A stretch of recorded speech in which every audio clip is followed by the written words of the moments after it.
The leases for two longtime Garapan hotels will soon expire. Fiesta Resort, formerly the Daiichi Hotel, and Hyatt Regency Saipan are neighbors with similar issues, expiring leases which can make for uncertain capital improvement plans. General Manager for Fiesta, Wendi Herring, says the lease is front and foremost on her mind. So for me, the priority would be to renovate the whole lobby first. You get that nice first impression and then phase in the room renovation. And then following that, we would hope to do some things on the grounds, maybe some new water features and just nicer amenities for guests. Hotel improvements generally mean better guest satisfaction and higher room rates, both good for the local economy. Nick Nishikawa at Hyatt looking forward to a renovation plan. Once we get the extension and we make a nice plan and to renovate or improve the facilities, it's going to be very nice hotel, I promise. Secretary of DPL Marianne Teregeyo says today that DPL has completed some of their internal work and now they are waiting on appraisals from both properties. So we're done with our internal study. I'm in communication with Hyatt Hotel and Fiesta Hotel. Right now the ball is in their court. We have not received the two appraisals that are required. Public Law 2084 says they must submit two appraisals and they have not. Fiesta submitted one and we had rejected it because it was wrong, and they're aware.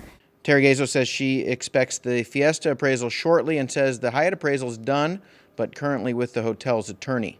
Our current leasing is just one, but for those properties that were affected by 2084, they need two appraisals. Yeah, and so it'll give you the value range between one appraiser. It'll catch the sometimes appraisers appraise at the high end or at the low end, and so if having two appraisals, you'll be able to get the middle ground and what go do you from do there. with the appraisals? Do you take the higher, the low, or you take the average? So for this one, we're going to take the average and kind of see how the appraisals came up, because these are obviously going to be two different appraisals for the same property. And, we'd like to see their comparables. Appraisals use comparables to see how much neighboring properties were sold at. And we'd like to see that, and that would tell us what the appropriate amount per square meter when we're negotiating rent. And so for the CNMI, appraisals are commissioned by the investors, and we have an internal staff appraiser that reviews these appraisals to see that they're up to appraisal standards.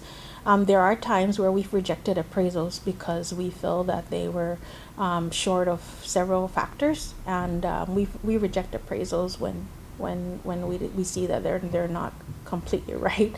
You mentioned that Fiesta, the first one was rejected. Why was that? It was appraised at a leasehold value, not at a fee simple value. Teregeyo says she is planning to visit Kobe, Japan to meet face-to-face with the owner of the Hyatt. Mr. Nakauchi recently told KSPN that while there is still time, it is getting short. I think it's not too late, but maybe after next year's summer or so, it's too late. So now is maybe good timing for every party is concerned, think about this issue concretely. DPL says they have prepared 3 formulas for determining the lease payments.